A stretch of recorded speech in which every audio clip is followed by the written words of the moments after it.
மும்பை வந்து மற்ற பிச்சஸில் ஆடுறதுக்கும் இந்த மாதிரி வான்கடையில் வந்து ஆடுறதுக்கும் அவங்களுக்கு நிறைய ஒரு டிஃப்ரென்ஸ் இருக்குது. அவங்க டீமு, அவங்களோட ஒரு மென்டாலிட்டி, மைண்ட் செட் எல்லாத்துலேயுமே ஒரு பெரிய டிஃப்ரென்ஸ் தெரியுது கண்டிப்பாக. இன்றைக்கி அவங்களுக்கு வந்து பிச்சுமே வந்து ஹெல்ப் பண்ணிச்சுன்னு சொல்ல முடியாது. அவங்க பிச்சு அவங்களுக்கு நல்லா தெரிஞ்ச பிச்சு நல்லா யூஸ் பண்ணாங்க. அதை போல்ட்டுக்காக சூப்பராக ஸ்டார்ட் பண்ணார், சஹர் விக்கெட் எடுத்தார். அதுக்கப்புறம் தான் வந்தார் அஸ்வினி குமார் சூப்பராக போட்டு ஒரு 4 விக்கெட்ஸ் எடுத்தார். நல்ல நல்ல ஆங்கிள்ஸில் போட்டார். நல்லா ஒரு லெஃப்ட் ஹேண்டருக்குனே உள்ள ஒரு ஆங்கிள் கரெக்டாக அந்த மிடில் ஆஃப் த ஸ்டம்பில், அந்த மிடில் ஸ்டம்பில் குத்தி அப்படியே ஒரு 4th ஸ்டம்ப் 5th ஸ்டம்ப் லைனுக்கு எடுத்துகிட்டு போகிற மாதிரி ஒரு லைன், அதெல்லாம் சூப்பராக போட்டார். ரசலை சூப்பராக ஒரு லென்த் மாற்றி போட்டு ஒரு விக்கெட் எடுத்தார். ரொம்ப அவருக்கு கண்டினியூஸாக சான்ஸ் கிடைச்சா கண்டிப்பாக நிறைய இம்ப்ரூவ் ஆகி இன்னும் பயங்கரமாக பெர்ஃபார்ம் பண்ண நினைக்கிறேன். ஒரு பஞ்சாப் சேர்ந்த ஒரு பவுலர் தான்.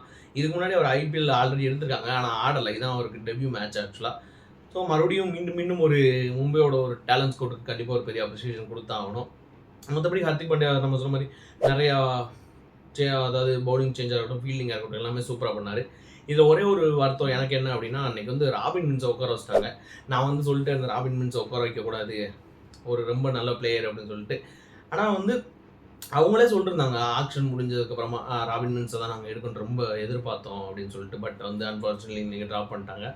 ட்ராப் ஆயில் வந்து ஒரே ஒரு மேட்ச் ரெஸ்ட் கொடுத்துருக்காங்க அப்படின்னு சொல்லி வெயிட் பண்ணி தான் பார்க்கணும்.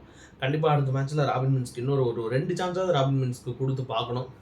கொடுத்து பார்த்து அவர் எதுலையாவது கண்டிப்பாக ஒன்றில் பெர்ஃபார்ம் பண்ணார் அப்படின்னு சொல்லிட்டு எனக்கு ஒரு நம்பிக்கை இருக்குது. பட் அது மும்பை என்ன டிசைட் பண்ணுவாங்க அப்படிங்கிறது அவங்க இதில் தான் பார்க்கணும். இதில் மும்பை ஒரு ஹோம் பிச்சை வந்து ரொம்ப சூப்பராக யூஸ் பண்ணுற டீமில் ஒன் ஆஃப் த டீம் வந்து மும்பை சென்னை தான் நல்லா யூஸ் பண்ணுவாங்க. இதில் சென்னை வந்து ஆல்ரெடி எங்களுக்கு இப்போ ஹோம் அட்வான்டேஜ் இல்லை அப்படிங்கிற மாதிரி ஒரு டாக்ஸ்லாம் வந்து ஃப்ளமிங் கொடுத்துருந்தாரு.